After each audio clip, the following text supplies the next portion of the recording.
அரசியல் களத்தில் நிலவும் தற்போதைய மிக முக்கியமான செய்தியை இப்போது பார்க்கலாம்.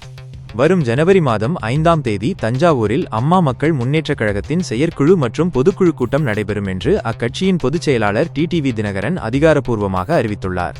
சி. கோபால் தலைமையில் நடைபெறவிருக்கும் இந்த முக்கிய கூட்டத்தில் கட்சியின் அனைத்து செயற்குழு மற்றும் பொதுக்குழு உறுப்பினர்களும் தங்களுக்கு வழங்கப்பட்டுள்ள அழைப்பிதழோடு தவறாமல் கலந்து கொள்ள வேண்டும் என அவர் வேண்டுகோள் விடுத்துள்ளார்.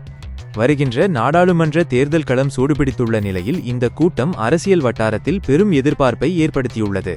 குறிப்பாக இந்த கூட்டத்தில் கட்சியின் அடுத்தகட்ட நடவடிக்கைகள் குறித்தும் யாருடன் கூட்டணி அமைப்பது என்பது போன்ற மிக முக்கியமான முடிவுகள் எடுக்கப்பட வாய்ப்புள்ளதாக தெரிகிறது. தஞ்சையில் நடைபெறும் இந்த பொதுக்குழுவில் டிடிவி தினகரன் எடுக்கப் போகும் அந்த அதிரடி முடிவு என்னவாக இருக்கும் என்பதை பொறுத்திருந்துதான் பார்க்க வேண்டும். தொடர்ந்து இதுபோன்ற செய்திகளை உடனுக்குடன் தெரிந்து கொள்ள ட்ரெண்டிங் இன்ஃபோஸ் தமிழ் உடன் இணைந்திருங்கள்.